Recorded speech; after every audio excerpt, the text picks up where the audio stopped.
tal? Bienvenidos.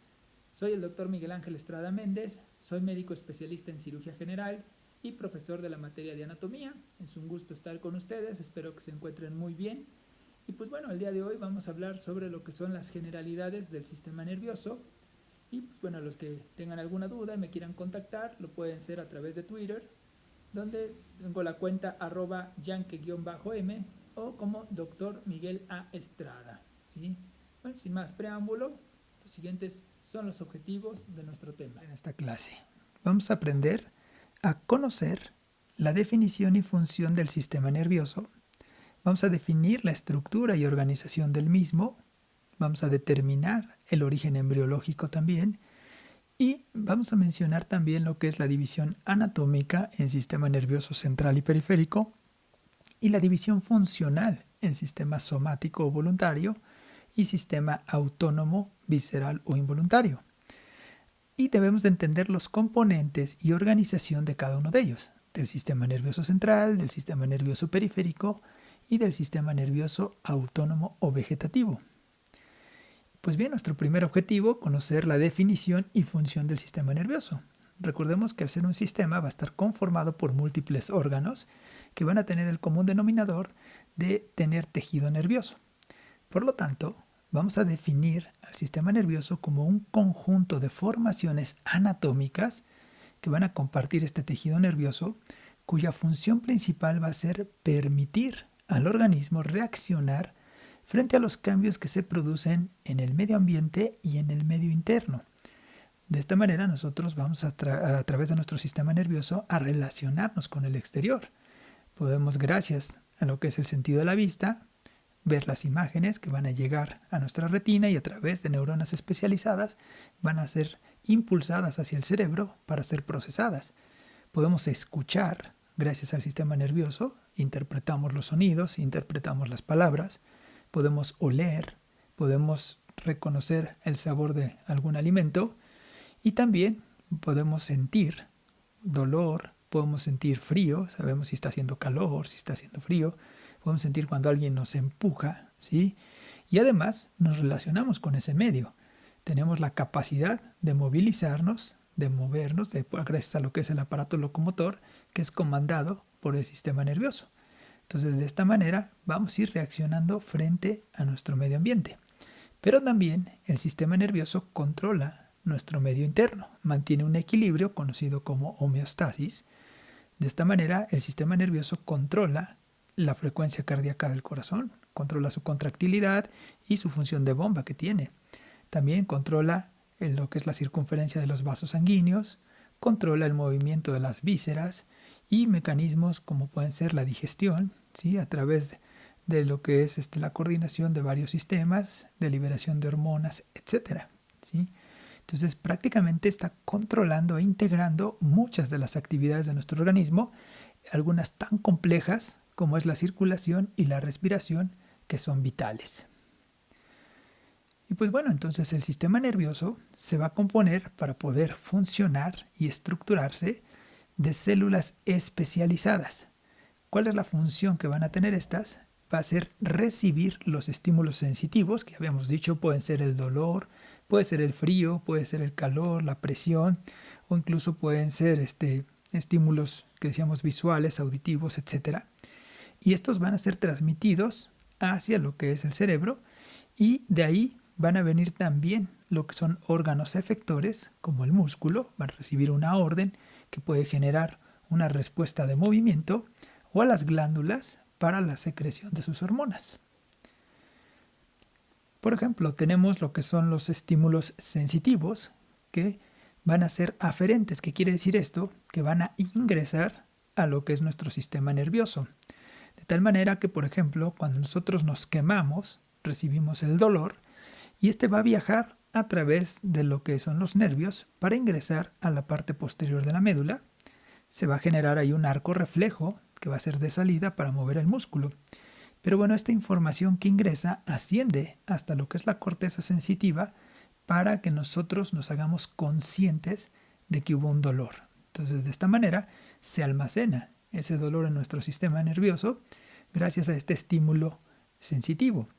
A veces las sensaciones son agradables, como cuando hueles un perfume o cuando pruebas un alimento que es rico, que te gusta, cuando lo hueles, cuando escuchas una canción que también te gusta. Todas estas sensaciones vienen hacia lo que es tu corteza sensitiva y se van almacenando.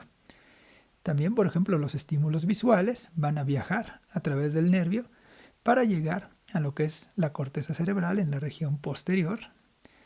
Algunos estímulos sensitivos, por ejemplo en la cara, ¿sí? Gracias a este nervio que es el trigémino, van a ser transmitidas todas esas sensaciones de dolor, incluso también a nivel de lo que es la lengua.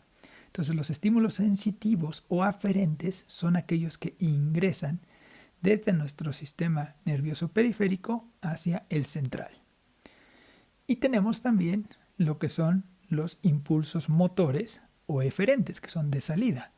Nuestra corteza cerebral va a dar la orden de generar lo que es una respuesta motora, y entonces va a descender hasta la médula espinal, sale en forma cruzada, va a ir hacia las astas anteriores y a través de lo que es una neurona va a llegar hasta lo que es la fibra muscular, a la unidad motora, que sabemos está comprendida por la neurona motora y la fibra muscular, y esta va a ejecutar la orden que le dio la corteza cerebral motora y se va a generar un movimiento, ¿sí? Entonces este es un impulso eferente, que es de salida. Y aquí tenemos ejemplos. Cuando nosotros estimulamos nuestros receptores sensitivos del tacto, por ejemplo, un pinchazo o una quemadura, ¿sí? Estimula ahí los receptores del tacto fino, que ya habíamos visto en piel, son los de Meissner, y estos van a viajar a través de un nervio periférico, ¿sí? El cual va a alcanzar un ganglio que se encuentra en la raíz posterior para posteriormente ingresar por las astas posteriores de la médula espinal. Entonces, de esta manera, el estímulo sensitivo ingresa, por eso es una vía aferente, porque está ingresando hacia lo que es nuestro sistema nervioso central y de ahí va a ascender sin forma cruzada por los tractos hasta lo que es la corteza para ser interpretado. El estímulo que se va a generar va a ser luego ahora un estímulo motor, que va a ser un estímulo eferente, que es de salida. La corteza motora, decíamos, manda lo que es la orden, desciende en forma cruzada y llega a las astas anteriores de la médula espinal. De ahí, sale por lo que es la raíz motora, alcanza el nervio raquídeo y de ahí el axón se va a dirigir, decíamos, hasta la fibra muscular, que habíamos dicho, va a ser estimulada por esta neurona motora, comprendiendo la unidad motora, y se va a generar un movimiento. Sin embargo, algunas de las acciones, estas que hemos visto son somáticas, o sea, son voluntarias, algunas van a ser de tipo visceral, autónoma o vegetativa. El impulso va a ser generado normalmente en lo que es la médula espinal, ¿sí? Y de ahí se va a salir por lo que es el asta anterior, alcanzando la fibra motora. De ahí va a pasar a lo que son los ganglios, ¿sí? Que se van a encontrar dentro del sistema nervioso autónomo, donde se va a establecer una sinapsis. Y esto ya va a ir hacia lo que es el órgano efector, que pueden ser el corazón para la contractilidad del miocardio, las glándulas para lo que son sus secreciones o sus movimientos, y también del músculo liso que se encuentra en las vísceras, que sabemos es músculo liso que va a generar movimientos llamados peristalsis. Aquí tenemos un ejemplo de cómo actúa el arco reflejo, en donde un estímulo doloroso va a viajar a lo que es las astas posteriores y van a estimular una neurona que se encuentra en la parte de la médula espinal, que es la interneurona, la cual va a estimular a lo que es la neurona motora para generar un movimiento. Este es un trabajo hecho por mis alumnos el año pasado para el concurso de anatomía. Ahí vemos el estímulo con fuego, generó un dolor, viajó hasta el asta posterior, pasó hacia lo que es el asta anterior, de ahí la contractilidad del músculo generó un movimiento, ¿sí? Lo vemos nuevamente.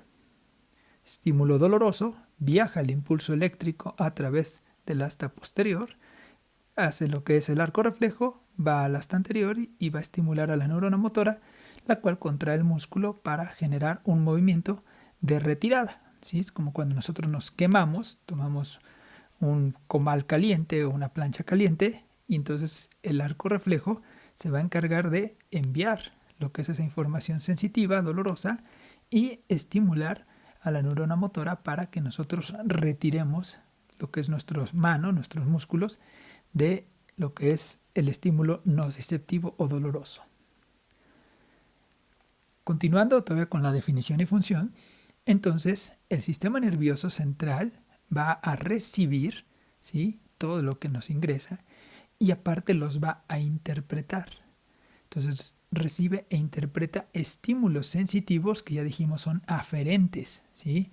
Y esto es en forma íntegra y coordinada, y va a controlar los comportamientos motores que pueden ser simples y complejos, que son eferentes, que son de salida a través de una lógica deductiva e inductiva, que es lo que nosotros vimos, ¿sí?, que es un estímulo sensitivo, puede llegar a generar un comportamiento motor. Sin embargo, el sistema nervioso, decíamos, va más allá de simplemente recibir sensaciones y de generar movimientos. El cerebro realiza funciones mentales superiores complejas, como es la capacidad de pensamiento, el tener emociones, el poder socializar. A nivel de la corteza frontal podemos nosotros tener lo que es la planeación, la toma de decisiones y el aprendizaje, que normalmente se establece a través del sistema límbico en el hipocampo con la memoria. Sin embargo, también hay áreas especiales del cerebro donde se puede aprender. Por ejemplo, tenemos áreas de reconocimiento facial para poder reconocer las caras, los rostros. Tenemos áreas de reconocimiento del lenguaje para poder entender lo que nos están diciendo. Podemos reconocer las voces. Tú puedes reconocer cuando pones a tu artista favorito, escuchas su voz y sabes que es tu artista. Cuando te llama por teléfono alguna persona conocida, reconoces su voz porque tu sistema nervioso ya captó, ya lo tiene en su memoria, ya lo aprendió. Tú puedes meter la mano a la bolsa del pantalón y sentir las monedas y reconocer el valor de cada una de las monedas simplemente por el tacto. Puedes recibir o percibir también cuando las superficies son rugosas, son lisas, son ásperas, ¿sí? Entonces, todo esto se va almacenando. Igualmente, lo que tú estás viendo, lo vas reconociendo y vas aprendiendo. Si tú vas por la calle, ves una casa, sabes que es una casa. Y lo diferencias de una escalera, de un banco, de un animal, ¿sí? Nadie te puede decir, si ves un perro en la calle, que te digan, mira, esa es una vaca. No es cierto, tú sabes que es un perro porque ya lo has aprendido así. Igual los colores, tú puedes ver un árbol que es verde y si alguien te dijera es rojo, no es cierto, ese árbol es verde porque tú ya sabes o ya aprendiste, ya tienes en la memoria las características de ese color. Entonces son funciones que va a ir teniendo tu sistema nervioso en su almacenamiento de memoria. Nuestro siguiente objetivo es definir la estructura y organización del sistema nervioso. Habíamos dicho que es un sistema que está conformado por tejido nervioso, ¿sí? Y este tejido nervioso se compone por tejido altamente especializado en comunicación biológica. Ya habíamos dicho, a través de lo que son señales eléctricas y químicas que son ingresadas o aferentes o que son de salida y eferentes. Y estas señales eléctricas y químicas se le conoce como impulso eléctrico, ¿sí?, que es lo que va a transmitir el sistema nervioso a través de sus neuronas. Y hablando de las mismas, el tejido nervioso está constituido estructuralmente por dos tipos de células, las neuronas y la neuroglía. Las neuronas se van a definir como la unidad anatómica y funcional del sistema nervioso. Es la que va a transmitir los impulsos eléctricos, es la que tiene excitabilidad. Y la neuroglía, ¿sí?, sirve como auxiliar de soporte y de nutrición del sistema nervioso. Antes se decía que nada más era una forma de soporte, era el citoesqueleto, por decirlo así, del sistema nervioso, pero actualmente sabemos que tiene múltiples funciones. Es mucho más abundante que las neuronas. En promedio, las neuronas en nuestro sistema nervioso central tenemos 100 millones de neuronas, más las que se van a encontrar también en lo que es la médula espinal, que también forma parte del sistema nervioso. Y de esta manera, la neuroglía va a ser 5 a 25 veces más abundante que las neuronas. Pero vamos a hablar de cada una de ellas, ¿sí? Las neuronas, ya dijimos, la unidad anatómica y funcional, cuya principal acción va a ser recibir todos los estímulos, recibir las órdenes, las va a conducir y los va a transmitir a través de lo que es el impulso eléctrico, ¿sí? ¿Cómo la vamos a encontrar estructuralmente? La neurona va a tener, como una célula, un cuerpo celular, o también conocido como soma. En su interior del soma vamos a encontrar organelos, vamos a encontrar que tiene mitocondrias, aparato de Golgi, lisosomas, ribosomas, que van a tener ácido ribonucleico, que recordemos sintetiza proteínas, que lo van a ver en histología, son los cuerpos de Nissl. Va a tener también su núcleo, ¿sí?, en el centro, y se va a caracterizar también en algunos tipos de neuronas por la presencia de unas arborizaciones conocidas como dendritas. Las dendritas son estas arborizaciones que van a servir para recibir esos impulsos eléctricos. Dendrita quiere decir árbol, precisamente. Y vamos a observar que el soma tiene un pequeño cono que se conecta con este eje, que es el axón. Este cono se le conoce como el cono axónico, ¿sí? Y el axón, que significa eje, ¿sí?, va a ser prácticamente donde corre el impulso eléctrico hasta llegar a lo que son los axones terminales o las terminaciones axónicas. Sin embargo, el impulso eléctrico que viaja, para ser más eficaz, el axón viene cubierto por una vaina que se conoce como vaina de mielina. Esta vaina de mielina va a estar constituida por unas células que se llaman células de Schwann, que es quien produce la mielina, que es un lípido de color blanquecino, que va a estar recubriendo a los axones para hacer el impulso eléctrico más eficaz. La mielina sirve como un aislante. Como ejemplo muy burdo es cuando tenemos un aparato eléctrico que tiene un cable que se conecta a la fuente de energía. Ese cable viene cubierto por un plástico que sirve como aislante y de esta manera, por el interior, lo que son los cables de cobre, van a llevar el impulso eléctrico en forma mucho más eficaz. Entonces, de esta manera, igual, lo que es la vaina de mielina sirve como aislante para que el impulso eléctrico viaje a través del axón en forma mucho más efectiva. En algunos casos, sobre todo los pacientes diabéticos, la mielina se puede ir deteriorando y esto va a condicionar una desmielinización y por lo tanto va a haber fuga de impulsos eléctricos que se van a manifestar en el paciente como una zona de entumecimiento, de adormecimiento, hormigueo, ardor, etc. Y esto lo conocemos nosotros como parestesias, ¿sí? Pero además, si observan aquí en el axón, ¿sí?, se van a ver unos pequeños nodos, que es como si fuera un chorizo que estuviera aquí amarrado. Estos nodos, que son los nodos axónicos, ¿sí?, antes conocidos como nodos de Rambier, lo que van a generar es un impulso eléctrico saltatorio para que todavía la conducción sea más rápida. Es como cuando tú vas caminando y tienes prisa. Y si quieres todavía acelerar, vas a tener que comenzar a trotar. Y si todavía quieres acelerar más, vas a tener que correr. Pero para correr vas a tener que dar saltos. Y de esta manera aumentas tu velocidad. Entonces es algo similar. Los nodos de Rambier van a generar los que son los saltos eléctricos para que se haga todavía más rápida la conducción del impulso eléctrico y llegue hasta las terminaciones axónicas, ¿sí? En conjunto, lo que es esta vaina de mielina, que está formada por la célula de Schwann, también se le conoce como neurilema. Y pues bueno, tenemos varios tipos de neuronas, ¿sí? Tenemos las monopolares, que se caracterizan por tener un polo, aunque el término más correcto es pseudomonopolares, como son las sensitivas. Tenemos neuronas bipolares, tienen doble polo, y estas son neuronas más especializadas, como las que se encuentran en la retina para la vista, en el olfato, en la audición. Y las multipolares, que son las clásicas neuronas motoras. Además, lo vamos a clasificar también de acuerdo al tamaño de su axón. Hay neuronas con un axón muy cortito, muy pequeñito, y entonces se les conoce como neuronas Golgi tipo 2.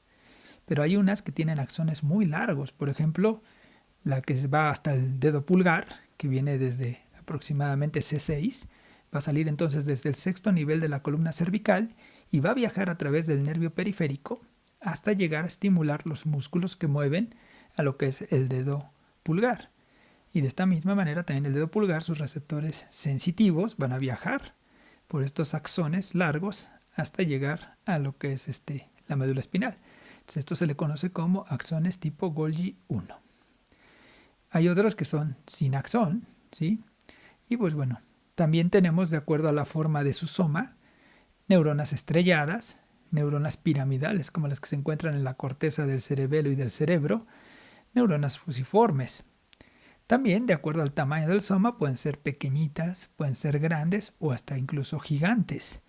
Y el impulso eléctrico que va a ser transmitido va a tener también algunos receptores y algunos neurotransmisores.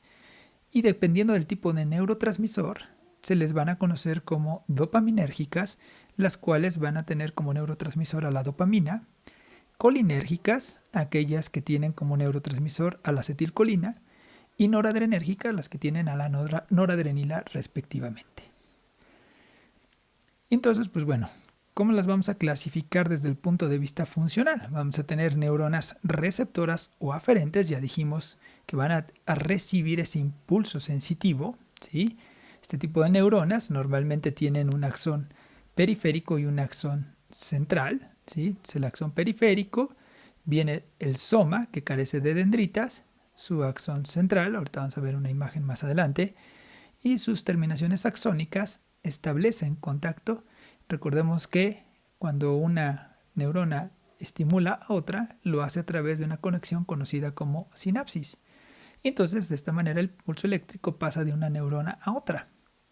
Y hay neuronas que decíamos sin axón y que pueden estar dentro de lo que es la médula espinal en la sustancia gris, con el arco reflejo, y estas van a establecer sinapsis con la neurona motora. Entonces, esta se le va a conocer como interneurona.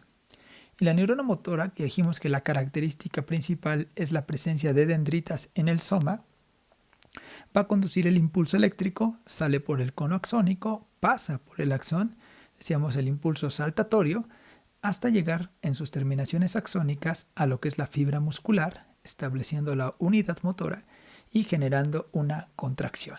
Entonces, las tres neuronas que tenemos son las neuronas aferentes o receptoras que llevan la información hacia lo que es el sistema nervioso central, las interneuronas que sirven como conectoras y las neuronas, aquí está mal, eferentes, que es de salida. Y aquí tenemos los principales tipos de neurona que decíamos. Tenemos la neurona multipolar, que es la clásica neurona motora, que ya mencionamos, un soma con sus dendritas, su cono axónico, que se llama zona de gatillo porque ahí se dispara lo que es el impulso eléctrico, el axón o eje cubierto con su vaina de mielina, las terminaciones axónicas. En algunos casos tienen un pequeño ramo colateral.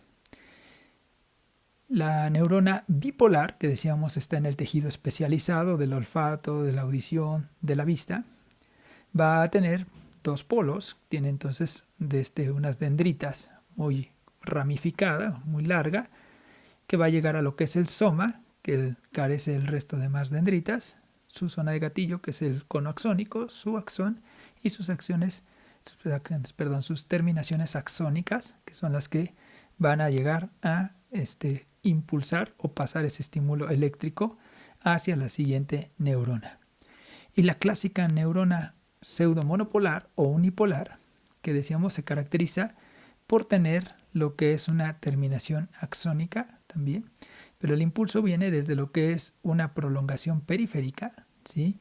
Llega a lo que es el soma, que normalmente se encuentra en un ganglio en la raíz dorsal de la médula espinal, y de ahí su axón central es el que ingresa a la médula espinal para que con sus terminaciones axónicas establezca sinapsis con las neuronas que ya se encuentran dentro del sistema nervioso central. Normalmente, el soma de la neurona motora se encuentra dentro del sistema nervioso central, ¿sí? Y el axón es el que sale en la periferia hacia el nervio hasta llegar, por sus terminaciones axónicas, a estimular a la fibra muscular. En cambio, normalmente en lo que es la sensitiva se van a encontrar lo que es el axón periférico y el soma fuera del sistema nervioso central. Y a través de su axón central, este es el que va a ingresar a la médula espinal, o sea, al sistema nervioso central. Aquí tenemos entonces cómo el impulso eléctrico llega y junto con algunos organelos, que son las mitocondrias, etcétera, y los neurotransmisores, forma lo que son las vesículas sinápticas. Y aquí tenemos los neurotransmisores que decíamos van a encajar con los receptores y a través de esta hendidura sináptica es donde se va a llevar a cabo ya lo que es la neurotransmisión. Ya dijimos, dependiendo del neurotransmisor, dopamina, noradrenalina, acetilcolina, etcétera, son los receptores y es el tipo de neurona. El otro tipo de célula o tejido que conforma lo que es el sistema nervioso es la neuroglía. Neuro de nervioso, glía que viene de gluten, que significa pegamento. Entonces vamos a tener diversos tipos de neuroglía. Tenemos 4 tipos principalmente de células en el sistema nervioso central y 2 en el sistema nervioso periférico. En el sistema nervioso central se va a dividir en la microglía y en la macroglía, ¿sí? La microglía normalmente son células pequeñitas que van a tener que ver con nuestro sistema inmune. Y la macroglía va a estar compuesta por los oligodendrocitos, los astrocitos y los ependimocitos. Ahorita vemos las funciones de cada uno. Y en el sistema nervioso periférico solamente tenemos 2 tipos de células que componen la neuroglía. Las células satélite, que se van a encontrar en lo que es el ganglio, y las células de Schwann, que se van a encontrar en los axones. Aquí tenemos este esquema que es del libro del Tórtora. Y entonces aquí vamos a ver cómo está constituida la neuroglía. Podemos observar los vasos sanguíneos que van a nutrir el sistema nervioso. Y además vamos a observar los axones dentro de este sistema nervioso central. Y entonces, pues bueno, vamos a ver los diferentes tipos de células que conforman la neuroglía. Vamos a tener a lo que son aquí una neurona motora con su axón y observamos a los oligodendrocitos cómo prácticamente se fijan a lo que son los axones. ¿Cuál es la importancia de estos? Ellos son los que producen la mielina dentro del sistema nervioso central. Ya dijimos, la mielina es un lípido que es de color blanquecino. Por lo tanto, macroscópicamente, las áreas donde hay axones se van a observar de color blanco gracias a la producción de mielina por los oligodendrocitos. Otro tipo de células que tenemos aquí son los astrocitos. Son grandes estos astrocitos y estos, bueno, se van a fijar a los vasos sanguíneos, los van a envolver para conformar la barrera hematoencefálica y también se pueden unir a lo que son las neuronas, ¿sí? Este tipo de células, ¿sí?, pueden generar algunos tipos de tumores conocidos como astrocitomas. El otro tipo que habíamos mencionado van a ser también lo que son los ependimocitos. Estos ependimocitos, ¿sí?, van a ser células que se van a encargar de revestir el interior de las cavidades que tiene el sistema nervioso. Estas cavidades son los ventrículos y estas células de ependimocitos, ¿sí?, son lo que recubre o reviste por dentro, ¿sí? Por lo tanto, dentro de los ventrículos o dentro del canal medular, también conocido precisamente como canal ependimario, es que se van a encontrar revestidos por estas neuronitas, por estas neuroglias, perdón. Y entonces también se pueden generar tumores llamados ependimomas, ¿sí? Y la microglía, ya habíamos mencionado, son más chiquititas y tienen funciones inmunitarias, ¿sí? Entonces estas son las 4 células que conforman la neuroglía dentro del sistema nervioso central. Por otro lado, de lo que es en el sistema nervioso periférico, dijimos solo hay 2 tipos de células. Dijimos la célula satélite, que se va a encontrar principalmente en los ganglios periféricos. Ahorita vamos a dar la definición de ganglio. Y el otro tipo de célula son las células de Schwann, que ya mencionamos, se encuentran en los axones y son los encargados de la producción de la mielina fuera del sistema nervioso central, o sea, en el sistema nervioso periférico. Y de igual manera se va a ver de color blanco, ¿sí? Entonces, células satélite en los ganglios, células de Schwann en el axón. Sin embargo, a veces la célula de Schwann, ¿sí?, no produce mielina y una célula puede estar rodeando varios axones y este tipo de fibras se le conoce como fibras o axones amielínicos. Y pues vamos a ver unos términos que son muy importantes, ¿sí?, que es saber reconocer la sustancia gris y la sustancia blanca en el sistema nervioso, tanto central como periférico. La sustancia gris en el sistema nervioso central, ¿sí?, normalmente se va a encontrar en la corteza cerebral o también en la corteza del cerebelo. Regularmente, como ustedes observan aquí, se va a encontrar en toda la periferia, ¿sí? Aquí se alcanzan a ver las circunvoluciones, los surcos que tiene el cerebro, ¿sí? Y entonces vamos a encontrar también dentro de lo que es el interior del cerebro acúmulos de cuerpos neuronales que van a formar núcleos. Entonces, un núcleo quiere decir que allí vamos a encontrar cuerpos neuronales. ¿Qué son los cuerpos neuronales? Es el soma. Ya dijimos, el soma es la parte de la neurona, ¿sí?, que se va a acumular y se va a encontrar formando estos núcleos. Entonces, cuando hablamos de un núcleo en el sistema nervioso central, estamos hablando de acúmulo de somas, ¿sí? En cambio, cuando en el sistema nervioso periférico se acumulan estos cuerpos neuronales, ¿sí?, también van a dar un color gris, pero va a ser por fuera del sistema nervioso y se les va a conocer como ganglios. Y la sustancia blanca, ¿sí?, esta va a ser un conjunto de haces o de fibras que van a ser principalmente los axones. Ya mencionamos que en el sistema nervioso, ¿sí?, vamos a encontrar, sobre todo en el central, los axones recubiertos de mielina gracias a los oligodendrocitos, ¿sí? Por lo tanto, ahí donde encontramos múltiples fibras de los axones, se va a ver de color blanquecino, ¿sí? Y estos mismos haces o fibras de axones, ¿sí?, van a conformar lo que es en la periferia un nervio. Por eso los nervios también son de sustancia blanca, porque también llevan mielina. Entonces vamos a regresar la diapositiva y vamos a repasar esto. Ya dijimos, la corteza es de color gris y en el centro va a tener sustancia blanca. Entonces en la corteza vamos a encontrar cuerpos neuronales o cuerpos de somas, ¿sí?, que van a estar acumulados. Y en la sustancia blanca van a ser los axones que están recubiertos por mielina. Pero como observamos, por ejemplo aquí donde se encuentra lo que son los tálamos, ¿sí?, también donde encontramos lo que son los ganglios basales, como pueden ser el núcleo lenticular, el núcleo caudado, etc., vamos a encontrar porciones de sustancia gris. Entonces, aquí es acúmulo de cuerpos neuronales. Aquí vemos lo que es el cuerpo calloso, que es de color blanco, va a tener fibras o axones. Las fibras se pueden dividir dependiendo si comunican entre ellas en lo que son axones, ¿sí?, o fibras o tractos que van a estar en el sistema nervioso, que se les van a llamar fibras de conducción, ¿sí?, fibras de asociación, ¿sí?, y fibras de proyección.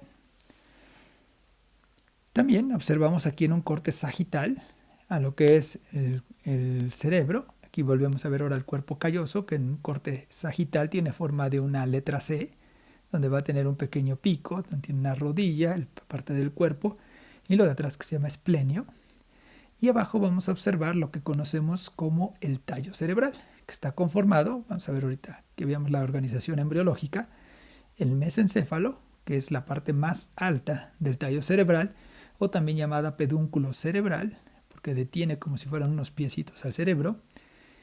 Abajo vamos a encontrar lo que es el puente, antes conocido como puente de Barolio o protuberancia anular, con su pedúnculo cerebeloso medio, que es el que va hacia el cerebelo, y por debajo del puente encontramos a la médula oblongada. Y entonces también vemos cómo hay partes de sustancia gris que están formando esos acúmulos de cuerpos neuronales, y vemos también cómo pasa la sustancia blanca que está constituida por los tractos que vienen ascendiendo o descendiendo, que son las fibras axónicas.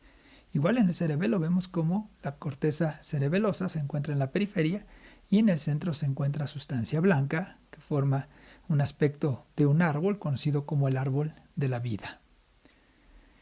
Y decíamos que también en lo que es un nervio vamos a encontrar principalmente lo que es el axón recubierto por la vaina de mielina, que le va a dar un aspecto blanquecino, y entonces los nervios son sustancia blanca que se encuentra en la periferia, ¿sí? Y los ganglios es la sustancia gris, los ganglios que se encuentran en el sistema nervioso periférico. Pero ¿cómo va a estar constituido un nervio? Ya dijimos, tenemos un axón, ¿sí? Entonces, este axón, ¿sí?, viene envuelto en su vaina de mielina gracias a la célula de Schwann, a lo que conocemos también como neurilema. Pero también este axón viene recubierto por tejido conjuntivo conocido como endoneuro, ¿sí? Entonces, este lo recubre. Y entonces el axón con su vaina de mielina y el endoneuro va a constituir lo que conocemos como fibra nerviosa. Y el conjunto de fibras nerviosas que van a viajar juntas van a estar envueltos en otra especie de vaina que va a ser de tejido conjuntivo conocida como perineuro. Y esto va a constituir lo que se conoce como fascículo. Y el conjunto de fascículos vienen envueltos ahora en un epineuro para constituir el nervio, el cual tiene vasos sanguíneos conocidos como la vasa nervorum. Entonces repetimos. El axón, envuelto en su vaina de mielina con su célula de Schwann, que es el neurilema, está recubierto por el endoneuro y constituye la fibra nerviosa. El conjunto de fibras nerviosas van a formar el fascículo, el cual está envuelto en el perineuro. Y el conjunto de fascículos, ¿sí?, van a conformar el nervio, el cual está rodeado por un epineuro. Epi significa sobre, peri significa alrededor de y endo significa por dentro. Nuestro tercer objetivo, vamos a determinar origen embriológico del sistema nervioso. Embriológicamente, el sistema nervioso va a estar conformado por lo que es el origen de 3 vesículas. La vesícula que se encuentra hacia enfrente va a conocerse como prosencéfalo o cerebro anterior. La vesícula que se encuentra en el centro se conoce como mesencéfalo o cerebro medio, y la que se va a encontrar en la parte más caudal y posterior se conoce como rombeencéfalo. Estos va a tener una división a 5 vesículas, ¿sí? La vesícula anterior del prosencéfalo se va a dividir en 2 vesículas. El mesencéfalo permanece como mesencéfalo y el rombencéfalo también se divide en 2 vesículas. Estas 3 vesículas son las vesículas primarias y estas son las 5 vesículas secundarias. ¿Cuáles van a ser estas vesículas secundarias? Del prosencéfalo se origina el telencéfalo y el diencéfalo. El mesencéfalo, decíamos, permanece igual y lo que es el rombencéfalo se va a dividir en metencéfalo y mielencéfalo respectivamente. Ahora, de cada uno de ellos se va a ir formando ya lo que son los órganos que conforman el sistema nervioso. Del telencéfalo surge ya los hemisferios cerebrales y del diencéfalo, que se encuentra en el centro, permanece como diencéfalo y es el sitio donde se encuentra tálamo, subtálamo, epitálamo, hipotálamo. El mesencéfalo permanece como mesencéfalo, que decíamos es la parte más alta del tronco cerebral. Del metencéfalo van a surgir la protuberancia, ¿sí?, y el cerebelo. La protuberancia, ahora llamada puente, y el cerebelo.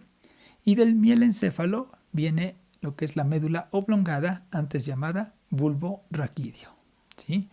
Y aquí lo vamos a observar. Tenemos entonces lo que es del prosencéfalo, se va a generar el telencéfalo y este genera el cerebro, que lo vemos de color naranja. También de lo que es el prosencéfalo, dijimos, se genera el diencéfalo, que lo vemos aquí de color verde, y es el sitio, decíamos, donde se encuentra tálamo, hipotálamo, lo que es el epitálamo y el subtálamo. Después, aquí tenemos en un color grisáceo a la parte más alta del tallo cerebral, que va a estar conformada por los pedúnculos cerebrales y se le conoce como mesencéfalo, que tiene su acueducto, que es el acueducto mesencefálico.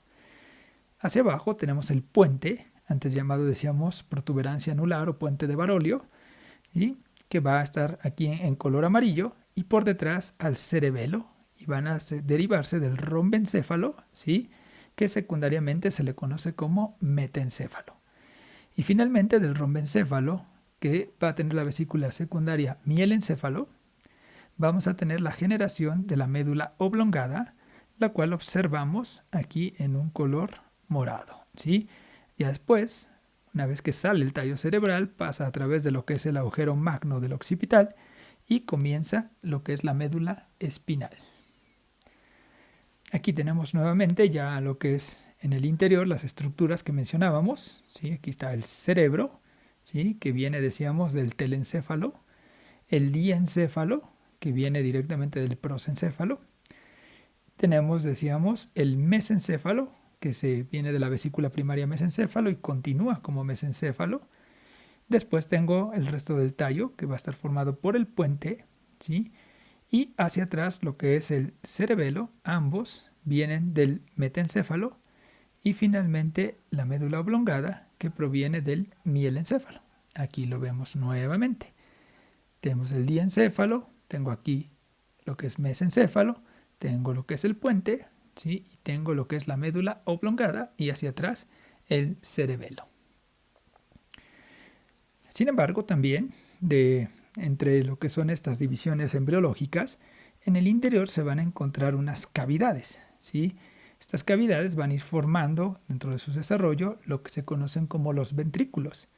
Tenemos dos ventrículos laterales, ¿sí? Que aquí los observamos por su forma de una letra C, que son los ventrículos laterales, los cuales van a estar comunicados, ¿sí? Hacia lo que es un tercer ventrículo a través de un agujero conocido como agujero interventricular, antes llamado agujero de Monro. Y después a través de lo que es el acueducto del mesencéfalo, antes llamado acueducto de Silvio, se comunica hacia lo que ya es la región posterior al puente y anterior al cerebelo, conocida como cuarto ventrículo, y de aquí, a través de lo que es un agujero medio, ¿sí? Se va a comunicar, este agujero medio llamado antes de Magendie, se comunica hacia lo que es ya el canal central de la médula espinal o canal ependimario. Esto es lo que decíamos que es donde está rodeado totalmente de ependimocitos, estas cavidades, y es el sitio en donde se encuentran los plexos coroideos, que son los que producen el líquido cerebroespinal que circula por todo el sistema nervioso central para nutrirlo y para darle amortiguación y protección, ¿sí? Entonces aquí vemos normalmente los ventrículos laterales, el acueducto o agujero interventricular, conocido como agujero de Monro, tercer ventrículo, acueducto mesencefálico o de Silvio, cuarto ventrículo, y después ya lo que es el canal central de la médula o ependimario.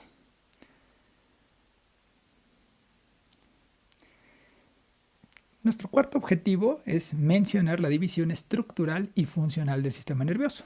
¿Cómo lo vamos a dividir estructuralmente? En sistema nervioso central y en sistema nervioso periférico. ¿Quién conforma el sistema nervioso central?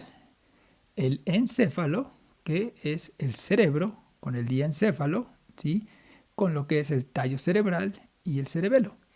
Y también por la médula espinal, que ya dijimos, sale desde lo que es como continuación de la médula oblongada a partir del agujero magno. Y el sistema nervioso periférico está constituido por 12 pares de nervios craneales que salen directamente de lo que es el cráneo a nivel del cerebro y los nervios espinales que salen directamente de la médula espinal y que son 31 pares. Desde el punto de vista funcional, ¿sí? El sistema nervioso lo vamos a dividir en sistema nervioso somático, que es el voluntario, que va a controlar principalmente lo que es la actividad sensitiva y motora del soma, que quiere decir cuerpo, que es la parte de la piel y del músculo esquelético principalmente, y el sistema nervioso autónomo, que es el visceral o vegetativo, que decíamos va a controlar lo que son las vísceras, las glándulas, el músculo liso de los vasos sanguíneos. Entonces aquí tenemos el sistema nervioso somático, lo dividimos en sensitivo y motor, que son los ejemplos que hemos estado dando, y el sistema nervioso autónomo lo vamos a dividir en sistema simpático y sistema parasimpático. Vamos a hablar un poquito más adelante a detalle. Vamos a entender entonces cuáles son los componentes y la organización del sistema nervioso central. El sistema nervioso central, ya dijimos, es aquel que va a estar conformado por el encéfalo y por la médula espinal. El encéfalo, ya dijimos, está constituido por lo que es el cerebro, por el diencéfalo, el tallo cerebral, cerebelo, y por la médula espinal, ¿sí? Estos se van a encontrar contenidos dentro del cráneo. El cráneo es el continente del sistema nervioso central a nivel del encéfalo, y lo que es el canal medular, ¿sí?, es el que va a funcionar como continente en la columna vertebral de la médula espinal. O sea, la médula espinal se encuentra protegida por este conducto vertebral. La médula espinal se extiende desde lo que es el agujero magno del occipital hasta lo que es la primera vértebra lumbar. Algunas veces alcanza el borde superior de la segunda vértebra lumbar. En los niños puede llegar a alcanzar niveles más inferiores. Es por eso que en el adulto las punciones lumbares para la extracción de líquido cerebroespinal se prefiere por debajo del nivel de L2. Y aquí vemos nuevamente cómo está contenido, ¿sí? Vemos cómo viene desde lo que es la piel, el tejido celular, ¿sí?, que es tejido celular primero conjuntivo, la aponeurosis, el tejido laxo, y finalmente lo que ya es el periósteo que recubre al hueso. Los huesos del cráneo van a tener una tabla externa, una tabla interna, y en medio se le conoce como diploe. Y después todavía tenemos unas cubiertas conocidas como meninges, que ahorita vamos a mencionarlas, ¿sí? Y también hacia la médula espinal va a estar protegido por lo que son los cuerpos vertebrales por enfrente y por los arcos vertebrales por detrás, y también va a estar constituido por las meninges. Aquí observamos incluso lo que es la hoz del cerebro, que forma parte de las meninges, la tienda del cerebelo, la hoz del cerebelo, y no se alcanza a ver muy bien aquí la otra parte de meninges, que viene siendo el diafragma de la silla. Aquí tenemos entonces estas cubiertas que son las meninges. Tenemos 3 meninges. De afuera hacia adentro vamos a tener la primera, que es la dura madre, que como su nombre lo dice es muy gruesa, ¿sí? Está bastante gruesa, aquí la observamos, ¿sí? Después vamos a tener la aracnoides, que tiene forma de una telarañita, que está abajo de lo que es la dura madre, y están prácticamente muy adheridas ambas, muy íntimamente relacionadas, tanto que en conjunto a la dura madre con la aracnoides se les conoce como paquimeninges por el grosor que tienen. Aquí vemos incluso la dura madre que está adherida al cráneo. Tenemos 2 hojas de dura madre, la craneal y la cerebral. Ya a nivel de lo que es la médula espinal solamente se continúa la dura madre que está en contacto con la médula espinal. La aracnoides, decíamos, bueno, es la siguiente capa. Y finalmente la pía madre es una capa muy delgadita, se le conoce también como leptomeninge, y esta está adherida prácticamente ya a lo que es el cerebro y a la médula espinal, ¿sí? Aquí alcanzamos a ver también la hoz del cerebro, ¿sí? Alcanzamos a ver también la tienda del cerebelo, un poquito el diafragma de la silla turca, ¿sí?, que forman parte de los repliegues que va a tener esta dura madre, ¿sí? La circulación normalmente viene en la aracnoides, y entre la aracnoides y la pía madre hay un espacio. Ese espacio se conoce como espacio subaracnoideo, porque está debajo del aracnoides, y es el sitio por donde corre el líquido cerebroespinal que dijimos se producía en los plexos coroideos, en los ventrículos, ¿sí? Entonces, cuando se hace una punción para extraer líquido cerebroespinal, prácticamente se tiene que llegar al espacio subaracnoideo. Aquí tenemos nuevamente cómo se encuentra el canal medular. Tenemos la médula espinal, que está contenida adentro y está rodeada por sus meninges. Aquí se observa mejor lo que es la dura madre con lo que es la aracnoides. Por fuera queda la dura madre, por dentro la aracnoides, y la pía madre está muy pegadita a la médula espinal e incluso a lo que son las raíces del nervio espinal, las raíces anteriores y posteriores que van a conformar el nervio espinal. Ahora vamos a entender cuáles son los componentes y la organización del sistema nervioso periférico. Mencionamos que el sistema nervioso periférico está conformado por 12 pares de nervios que salen directamente del cráneo, que son los pares craneales, y 31 pares de nervios espinales. estos pares craneales vamos a tener lo que son el olfatorio, que es el número 1, el óptico, es el 2, motor ocular común, que mueve el ojo, el 3, patético o troclear, que mueve el músculo oblicuo superior del ojo. Quinto es el trigémino, que le da sensibilidad a la cara, ¿sí? Que tiene sus 3 ramitas, oftálmica, maxilar y mandibular respectivamente. Después aquí vemos en lo que es el surco pontobulbar o ponto medular, al sexto par craneal, conocido como motor ocular externo o abducens. Y después aquí tengo a un ladito lo que es el nervio facial, con su ramito de Gruisberg, y después al nervio auditivo. Hacia lo que es el surco, conocido como retroolivar, porque está detrás de las olivas de la médula oblongada, tengo de arriba hacia abajo al 9, que va a ser el glosofaringio, al 10, que es el neumogástrico o vago, al 11, que es el espinal, que muchas veces ya está en lo que es la médula espinal, y en el surco preolivar, que se ve mejor, ¿sí? Tengo al 12, que es el hipogloso mayor, que es el que se encarga de mover la lengua. Hay una mnemotecnia muy bonita, que todo estudiante de medicina se la sabe, que es la de oye, oye, mamá, papá, traigo minifalda, ahora glúteos van a estar helados. Oye, oye se refiere a olfatorio y óptico. Mamá, papá se refiere a motor ocular común y papá de patético.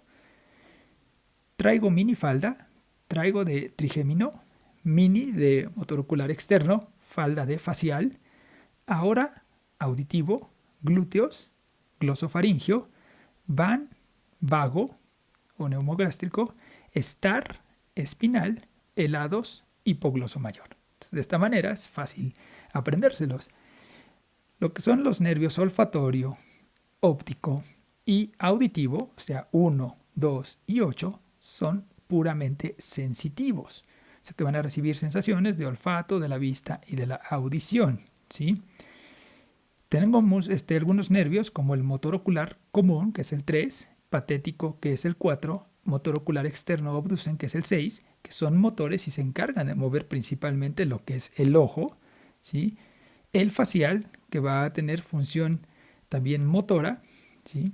El glosofaringio, que tiene también una función motora y sensitiva, el vago, al igual motora y sensitiva, el espinal, que es puramente motor, al igual que lo que es el hipogloso mayor. El espinal mueve los músculos del cuello, como esternocleidomastoideo y trapecio, y el hipogloso mueve la lengua, ¿sí? Tengo mixtos, ¿sí? Como es el trigémino, decíamos que tiene sensibilidad para la cara y para los músculos de la masticación, y los que ya habíamos mencionado en la parte inferior. Los nervios espinales son aquellos que surgen de la médula espinal, decíamos 31 pares, o sea que son 31 derechos y 31 izquierdos. En el segmento cervical de la médula espinal vamos a tener 8 nervios cervicales. El primer nervio cervical sale por encima de la primera vértebra cervical y se llama C1. ¿Sí? Precisamente eso se debe a la inicial C de cervical y 1 de ser el primer nervio. Y así sucesivamente van a ir descendiendo C2, C3, C4. ¿Sí? Tenemos 7 vértebras, pero tenemos un octavo nervio cervical, que es C8, que sale por debajo de la séptima vértebra cervical. A partir de entonces vamos a tener los nervios torácicos de T1 a T12, que ahora ya salen por debajo de su vértebra correspondiente, ¿sí? Hasta T12. Y después ya vamos a tener de L1 a L5, son 5 nervios espinales, tenemos 5 nervios sacros, ¿sí? Y tenemos un nervio coccigio. En total 31. 8 cervicales, ¿sí? 12 torácicos, 5 lumbares, 5 sacros y un coccigio, ¿sí? Y aquí tenemos entonces cómo están estos componentes de estos nervios espinales. Tenemos que el nervio espinal, decíamos, está compuesto por la unión de lo que es la rama sensitiva, que es una rama aferente, y por una rama motora o anterior, que es la rama eferente. La unión de lo que es la rama motora con la rama sensitiva me forma lo que se conoce como nervio espinal. Y este abandona lo que es la columna vertebral a través de este agujerito, que es el agujero vertebral, antes llamado agujero de conjunción. Una vez que se forma el nervio espinal, este nervio ya lleva fibras tanto sensitivas como motoras. Las sensitivas, ya dijimos, ingresan a la médula, las motoras salen de la médula y se me va a dividir en dos ramos, un ramo posterior y un ramo anterior. El ramo posterior o dorsal, ¿sí?, se va a dirigir hacia lo que son los músculos del dorso, ¿sí?, y también va a traer sensaciones de la región de la piel de la espalda, de todo el dorso. Y el ramo anterior, ¿sí?, se va a dirigir normalmente a la parte anterior del cuerpo y es el que también se va a dirigir hacia algunas vísceras, ¿sí? Y entonces normalmente va a traer tanto sensibilidad como los movimientos que va a generar en la parte anterior del cuerpo. Aquí lo tenemos. Vamos a ver que la relación que hay entre los nervios y el tejido derivado dermatomiotoma, o sea, piel y músculo, va a continuar siempre igual toda la vida. Entonces vamos a tener aquí dos definiciones muy importantes, ¿sí? El área unilateral de piel, ¿sí?, decimos unilateral porque es de un lado, que va a estar inervada, ¿sí?, por un nervio sensitivo que va a ingresar a la médula espinal, se le conoce como dermatoma, ¿sí? En cambio, a la masa muscular unilateral, que es inervada por un solo nervio motor, ¿sí?, va a ser conocida como miotoma. Entonces, normalmente los músculos reciben inervación muy específica. Por ejemplo, el músculo deltoides, que está en el hombro, recibe inervación por el nervio axilar. Y entonces, si este nervio se daña, evidentemente va a haber problemas con lo que es la abducción del hombro. El área de piel, decíamos que es un segmento unilateral inervado por esta rama sensitiva, por esta neurona sensitiva. Es un segmento de piel muy específico y eso se le conoce entonces como dermatoma. Normalmente o a veces la sensibilidad que viene de la piel puede llegar directamente hacia unas neuronas sensitivas e ingresar por un segmento de la médula. Y a veces se superponen entre lo que son las raíces de cada uno de estos nervios sensitivos, de tal manera que si se lesiona un nervio en una zona de piel puede que no haya pérdida de la sensibilidad, puesto que al estar sobrepuestas las fibras suprayacentes y subyacentes, pues le van a dar sensibilidad a esta zona. Ahora, si ya se dañan 2 o 3 o más, entonces sí nos va a quedar una zona donde ya no va a haber sensibilidad o puede haber parestesia, que dijimos es algo como un entumecimiento que ocurre en la piel. A veces los nervios, ¿sí?, se van a juntar entre ellos y van a conocer lo que se conoce como plexos, que es la unión de varios nervios para formar un nervio periférico, pero también puede estar viniendo de lo que son varios dermatomas, varias porciones de la piel. Aquí tenemos el mapa de los dermatomas, que es un mapa que utilizan mucho los neurólogos, que es constante para determinar las áreas de la piel que están inervadas, ¿sí? Por ejemplo, ¿sí?, en la mano es muy característico saber que el pulgar y lo que es la parte lateral del dedo índice, ¿sí?, van a estar inervadas por C6, el dedo medio por C7 y lo que es los dedos mediales por C8. Normalmente como referencia, por ejemplo, tenemos que la cuarta raíz torácica le va a dar sensibilidad a la zona de la tetilla. Entonces el dermatoma que está a nivel de la tetilla corresponde a T4. En la región umbilical tenemos a T10, ¿sí? Por ejemplo, en el talón tenemos a S1, aquí se ve más abajo, en la zona del talón. Perdón, no baja bien. Y tenemos aquí en S1 y tenemos L5, ¿sí?, que nos permiten control de esas zonas sensitivas. Y esto sirve a los neurólogos también para evaluar los niveles, hasta dónde se queda la sensibilidad cuando hay lesiones de la médula espinal. Y entonces decíamos que se pueden conformar plexos, ¿sí? Tenemos el famoso plexo braquial, cual va a estar constituido por las raíces desde C5 hasta T1, o sea, C5, C6, C7, C8 y T1, y se van fusionando. Vean cómo C5 con C6 se fusionan para formar un tronco superior. Vamos a tener a C7, que se va a encontrar únicamente formando un solo tronco medio. Después tengo C8 y T1 que forman el tronco inferior.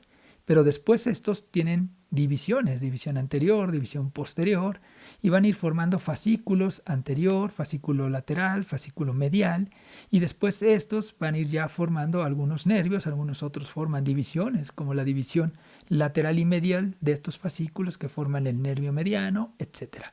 Entonces de esta manera se van a ir formando ya lo que son nervios principales para la inervación de los músculos que se van a encontrar distalmente. El nervio mediano sabemos que va a ir a inervar músculos del antebrazo y de la mano. ¿Qué pasa si se lesiona? Nos queda lo que es la famosa mano de predicador. Nuestro séptimo objetivo es conocer los componentes y organización del sistema nervioso autónomo. Ya mencionamos que funcionalmente el sistema nervioso se divide en somático y autónomo. El somático es lo que vimos, que se nos dividió en sensitivo y motor. Y el autónomo también tiene fibras sensitivas y motoras, pero decíamos que este es de tipo involuntario. Y también va a estar conformado por lo que conocemos como sistema simpático y parasimpático. Este es el que se encarga del control interno, conocido como homeostasis. Entonces va a controlar principalmente vísceras, como puede ser el músculo cardíaco, los músculos lisos que están en estas vísceras, en los vasos sanguíneos y las glándulas. Además, está compuesto por vías aferentes que dijimos van a ingresar a la médula espinal, eferentes que van a salir de la médula espinal y grupos de neuronas que se encuentran tanto en cerebro como médula espinal. Entonces, en general, los vamos a dividir en sistema simpático, que se le conoce también como toracolumbar por ser el sitio donde se va a formar, que es en las astas laterales de la médula espinal de los niveles de T1 a L2, a veces L3, por eso se llama toracolumbar. Y el parasimpático, que se va a también a conocer como cráneo sacro, porque va a estar conformado por 4 de los pares craneales, que son el 3, motor ocular común, 7, facial, 9, glosofaringio y 10, vago o neumogástrico. Entonces 3, 7, 9 y 10. Y se llama cráneo sacro porque también va a estar constituido por los niveles sacros de S2, S3 y S4. ¿Sí? Estos normalmente tienen funciones antagónicas, como vamos a ver más adelante. Entonces mencionamos que el simpático viene de los segmentos toracolumbares desde T1 hasta L2, a veces L3. Entonces surge de lo que son las astas laterales, los cuernos laterales que se encuentran en la médula espinal en estos segmentos que ya mencionamos, ¿sí? Y normalmente, se va a dirigir lo que es su axón, sale por el asta o cuerno anterior, va a pasar hacia lo que es la fibra motora y de ahí se va a dirigir hacia lo que es un tronco de ganglios que se encuentran a los lados de la columna vertebral, que son los paravertebrales. Ahorita los vamos a ver. Los nervios que salen de los segmentos diferentes de la médula espinal, los que son entre T1 a T3, normalmente se van a dirigir por el tronco simpático hacia las regiones de la cabeza y por lo tanto le van a dar inervación a lo que es la cabeza, las glándulas salivales y el ojo. Recordemos que el sistema simpático es nuestro sistema de lucha, de huida, ¿sí? El ejemplo muy característico es cuando algo te va a atacar. Si te va a atacar, te pones en alerta, se libera adrenalina, que es el principal neurotransmisor, que es producida en la médula de la glándula suprarrenal, y entonces este estímulo simpático, al llegar al ojo, por ejemplo, va a condicionar un fenómeno de dilatación de la pupila por estímulo principalmente de estos músculos dilatadores, y eso se conoce como midriasis, ¿sí? Y en esos momentos también disminuye la secreción de las glándulas salivales. No vas a estar empezando la digestión en ese momento porque lo que necesitas es huir o luchar. Las fibras que salen de T4 a T6 se van a dirigir principalmente a lo que es corazón, pulmones y esófago. En corazón, ya dijimos, cuando te preparas para la lucha, el corazón va a recibir flujo sanguíneo y aquí hay una dilatación de sus vasos sanguíneos para que le llegue mucha oxigenación y aumenta su ritmo cardíaco. Entonces, una respuesta simpática en el corazón es la taquicardia, para bombear la sangre y que de esta manera se dirija la sangre hacia los músculos que tienen que estar listos para escapar o para luchar. En los pulmones, a nivel de los bronquios, hay una broncodilatación. Se abren los bronquios para que puedas respirar mejor, puedas obtener más oxígeno. Pero, por ejemplo, el esófago disminuye su función, ¿sí? no va a estar en ese momento aumentando su movimiento para digerir, puesto que lo que nosotros necesitamos en ese momento es escapar, no iniciar la digestión. Por eso este sistema es más metabólico, requiere energía. A partir de los segmentos de T6 hacia abajo, ¿sí?, se les conoce como abdominopélvicos y va a estar constituidos por unos nervios llamados esplácnicos, ¿sí?, que van a controlar a través del esplácnico mayor, del esplácnico menor, del esplácnico mínimo y de esplácnicos lumbares. Estos nervios esplácnicos, bueno, controlan el estómago, hígado, vesícula biliar, ¿sí? Ya decíamos, cuando nosotros vamos a luchar, a escapar, entonces el estómago tiene que disminuir su trabajo. Es decir, en ese momento no es necesaria la digestión, pero el hígado tiene que aportar nutrientes, tiene que aportar glucosa, entonces aumenta lo que son sus vías de glucólisis o de glucogenólisis con el fin de obtener energía para poder luchar. La vesícula y el páncreas disminuyen sus secreciones, el intestino delgado, sus vasos sanguíneos se cierran, hay vasoconstricción, para que con esto pues también se disminuyan los movimientos y la absorción. No es necesario, decíamos, la digestión. La glándula suprarrenal, ya dijimos, libera adrenalina, ¿sí? Y a nivel de los segmentos lumbares, ¿sí?, el recto, la vejiga, normalmente sus esfínteres se contraen, disminuye la producción de orina, ¿sí? Sin embargo, también, ahorita vamos a explicar cómo llega hasta lo que es estos terminales nerviosas, hasta la piel, y nos va a producir, gracias al sistema simpático, la famosa piel de gallina. Va a haber piloerección, va a estimular a los músculos erectores del pelo, y de esta manera, pues bueno, también se nos pone así la piel chinita cuando tenemos que escapar, ¿sí? Vamos a verlo con un poquito más de detalle. A los lados de la columna vertebral, ¿sí?, tenemos estos ganglios que se llaman paravertebrales y van a conformar lo que se llama tronco simpático. Tenemos 3 ganglios en la región cervical, que se van a conocer como ganglio cervical superior, ganglio cervical medio e inferior. A partir de aquí tenemos un ganglio paravertebral por cada vértebra, o sea, tenemos 12 ganglios paravertebrales torácicos, 5 lumbares, 5 sacros, y aquí solamente va a haber un ganglio coccígeo. Normalmente estos troncos son pares, uno derecho y uno izquierdo. Entonces tenemos 3 pares cervicales, superior, medio e inferior, 12 pares torácicos, 5 lumbares, 5 sacros, pero solamente un ganglio impar coccígeo, que aquí es donde se unen los dos troncos simpáticos. Pero además tenemos ganglios, ya dijimos que un ganglio son cuerpos neuronales fuera del sistema nervioso central. Estos ganglios también se van a encontrar alojados delante de la columna vertebral, por eso se llaman prevertebrales. Y aquí tenemos, por ejemplo, a la arteria aorta en su porción abdominal. Y esta arteria aorta sabemos que le va a dar irrigación a los órganos de lo que es el abdomen. Por ejemplo, del tronco celíaco sabemos que se desprende la circulación hacia el estómago por la gástrica izquierda, hacia el hígado por la arteria hepática y también hacia el vaso por la arteria esplénica. Entonces aquí voy a encontrar ganglios prevertebrales que se les va a llamar celíacos, precisamente por ese tronquito celíaco. Por ejemplo, también tengo los de la mesentérica superior, se van a llamar ganglios mesentérico superior, ¿sí? Tengo los ganglios renales, ¿sí?, que van a encontrar alrededor de las arterias renales, los mesentéricos inferior alrededor de la arteria mesentérica inferior, intermesentéricos, ¿sí?, y luego los hipogástrios, ¿sí?, que se van a encontrar en relación con las arterias hipogástricas. Entonces, todos estos nervios son estos ganglios son prevertebrales. Y decíamos, van a estar alrededor de los vasos sanguíneos que surgen directamente de la aorta.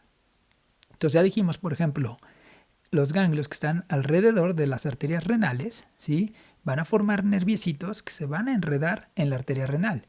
Y como la arteria renal va a entrar en el riñón y se va a ir dividiendo en las arterias segmentarias y luego en las arterias interlobulillares y luego las arqueadas, etc., entonces estos nerviecitos, al ir enredados en esos vasitos sanguíneos, van a llegar hasta las partes más pequeñas del riñón. Y de esta manera la inervación simpática llega a la parte más profunda del riñón y va a tener su acción, que dijimos, en el riñón. El simpático disminuye lo que es la tasa de filtración glomerular, o sea, disminuye la formación de orina. ¿Cómo van a alcanzar ¿sí? Estos nervios, ya dijimos, el simpático es tóraco-lumbar, o sea, de T1 a L2, L3. Entonces decíamos que salen de la asta lateral, pasan hacia el cuerno anterior, ¿sí? Alcanza la raíz motora, y después ya dijimos que el nervio se divide en posterior y anterior. Entonces se sigue por el anterior, pero va a encontrar unos ramitos que se llaman ramos comunicantes. Y estos ramos comunicantes van a comunicar, como su nombre lo dice, con lo que es el ganglio paravertebral del tronco simpático, en donde normalmente establecen sinapsis. Y de aquí va a salir ya una neurona que ahora se llama postsináptica. La primera era la presináptica, estableció sinapsis, y viene la postsináptica, y este es el nervio esplácnico que habíamos mencionado, ¿sí? Que llega a las vísceras principalmente, y alcanza entonces este ganglio que es el prevertebral. Ya que lo alcanzó, de ahí salen los nervios que se van a dirigir a los diversos órganos a través de la circulación. Habíamos dicho el ejemplo del riñón o de la mesentérica inferior, alcanza toda la parte izquierda del intestino grueso, el colon, y la parte del sigmoides y la parte superior del recto. Entonces, de esta manera va a viajar este estímulo simpático. Sin embargo, también cuando se continúa por los ramos anteriores, va a alcanzar lo que es la piel principalmente, ¿sí? Cuando decíamos para lo que es el sistema piloerector. Y aquí tenemos un ejemplo muy característico. Si tú te metes a una pamplonada, te va persiguiendo un toro, se va a activar tu sistema simpático. Entonces te prepara para la huida o para la lucha.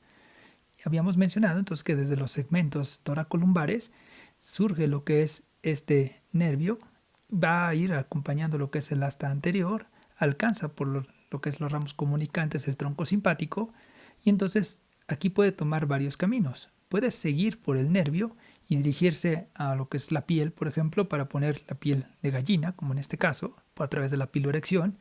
Puede pasar a través de los ramos comunicantes hacia lo que es el ganglio paravertebral del tronco simpático. Se puede continuar por este mismo nivel a algunos órganos, como puede ser en el corazón, en donde pues bueno, va a aumentar lo que es el movimiento del corazón, el bombeo, va a haber taquicardia. Puede descender para ir a algunos otros niveles, llega a lo que es el intestino, decíamos, disminuye su circulación, disminuye la digestión, en el hígado aumenta la producción de glucosa.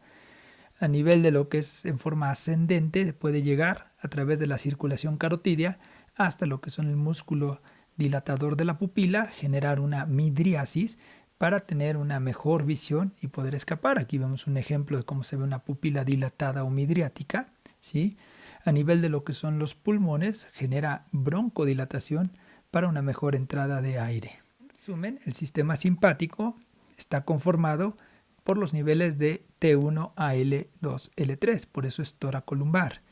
Y decíamos, va a estar también conformado por lo que son los ganglios paravertebrales. Y entonces de esta manera va a estar conformado por 3 nervios cervicales, 12 torácicos, 5 lumbares y 5 sacros. Entonces, por ejemplo, cuando asciende, decíamos, al cervical superior, llega al ojo, genera dilatación de la pupila, que es midriasis. De los segmentos T1 a T3 son estos que suben hasta el ojo, pero también algunas fibras llegan a los segmentos cervicales medio e inferior y pueden pasar al corazón o a través de los nervios que salen de T3 a T6. Y esto se le conoce como esplácnicos torácicos o cardiotorácicos, que también se van a dirigir a los bronquios para generar broncodilatación. Los que se salen de lo que es la región de T6 a L2, L3, mencionamos, se conocen como nervios esplácnicos abdominopélvicos porque van a darle inervación simpática a la zona del abdomen y de la pelvis.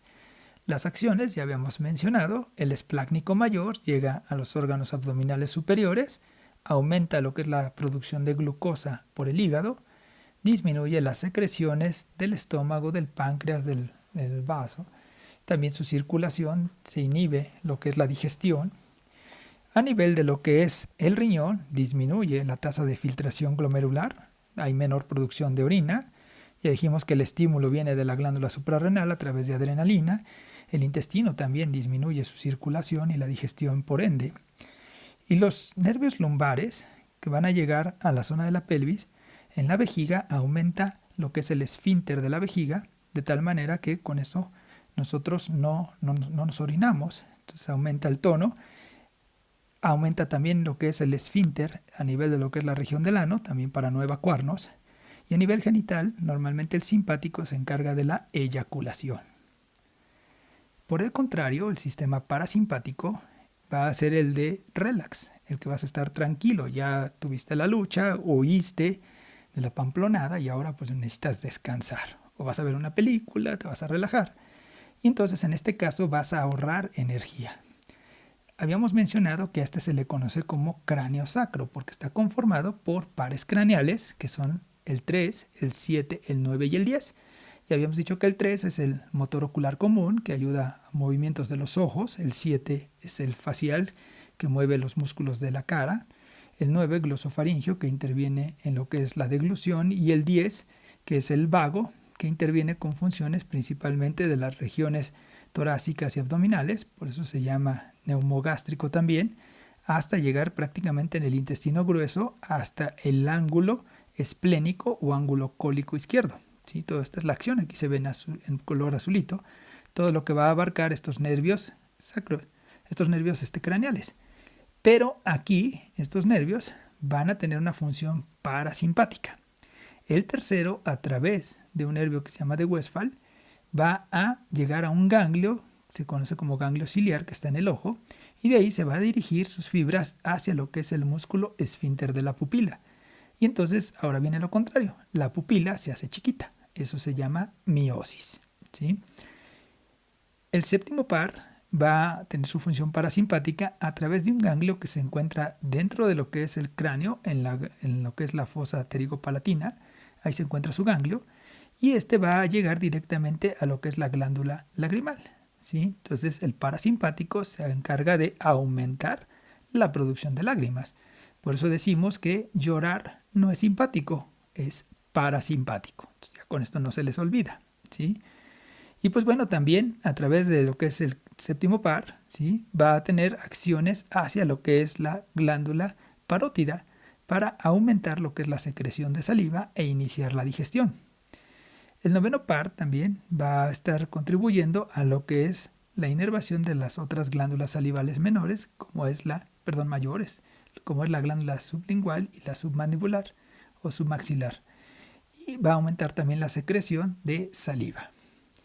Y el décimo par, conocido como neumogástrico y más común o cotidianamente como vago, ¿sí? Nos dice nuestra mamá, andar de vago no es simpático, no, es parasimpático.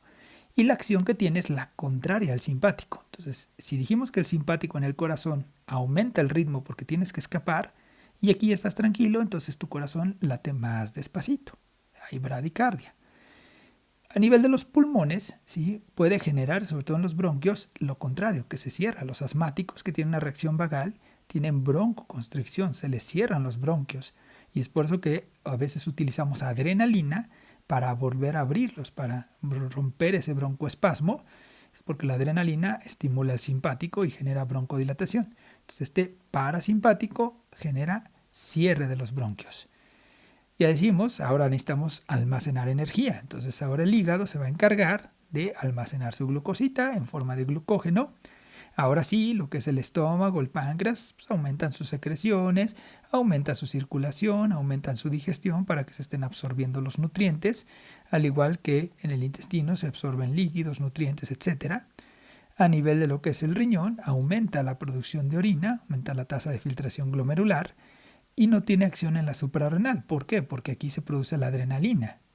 Si hubiera acción del parasimpático, que es por la hormona contraria, que es la acetilcolina, pues prácticamente no podríamos liberar adrenalina, que es nuestra hormona de la huida, de la lucha. Entonces, ante un estímulo, digamos, ante la pamplonada viene el toro, nos quedaríamos pasmados. Entonces, por eso no hay acción de parasimpático a nivel de esta glándula, ¿sí? Y entonces estos pares que ya mencionamos van a darle principalmente acción parasimpática a todo lo que vemos en el cuadrito azul, o sea, hasta la mitad izquierda del colon. La parte baja, ¿sí? Va a estar inervada parasimpáticamente por lo que son los nervios esplácnicos pélvicos. Estos nervios esplácnicos pélvicos surgen de los segmentos de la médula espinal a nivel de lo que son las raíces sacras de S2, S3 y S4. ¿Sí? Y entonces estos van a salir, se van a dirigir, ¿sí?, hacia lo que son los ganglios. Una diferencia que tiene entre el simpático, que no mencionaba, y me voy a regresar, es que en lo que es el tronco simpático, ¿sí?, es donde llega la neurona presináptica y de aquí ya sale la posináptica. En cambio, en el parasimpático van a ser neuronas muy largas, ¿sí?, que van a encontrar hasta acá a lo que es la neurona con la que van a establecer sinapsis, ya directamente en el órgano efector, ¿sí? Y bueno, entonces a nivel de lo que es la región ya baja del abdomen y de la pelvis, el parasimpático se va a inervar por los esplácnicos pélvicos a la mitad izquierda del intestino grueso, al sigmoides, al recto, en la vejiga y en el recto. Entonces va a disminuir el tono del esfínter, o sea, lo va a relajar, y entonces vas a poder orinar y vas a poder evacuar. Dicen que cuando te aguantas para orinar te ves bien simpático y entonces se cierra el esfínter y por el simpático se almacena la orina. Ya cuando llegas al baño, relajas el esfínter por el parasimpático y ya puedes orinar. Lo mismo con el recto. Y a nivel de lo que es el pene, habíamos dicho que el simpático se encarga de la eyaculación, el parasimpático se va a encargar de la erección. ¿Sí? También hay una frase que dice que el parasimpático para y el simpático dispara. Entonces, con eso no se te olvida que el parasimpático se encarga de la erección y el simpático de la eyaculación. ¿Sí? Y pues bueno, esto es todo. Terminamos este tema, un poquito amplio. Muchísimas gracias. Esperemos que haya sido de utilidad para ustedes, que les sirva mucho. Me despido. Soy, como había mencionado al principio, soy Miguel Ángel Estrada Méndez. Soy médico especialista en cirugía. Y pues bueno, estos los vamos a estar viendo en el canal de YouTube, Yankee35, también conocido como Anatomic. Y me pueden localizar en Twitter a través de lo que es la cuenta Dr. Miguel A. Estrada, ¿sí?, por el @ Yankee-M. Muchísimas gracias, cuídense mucho, hasta la vista.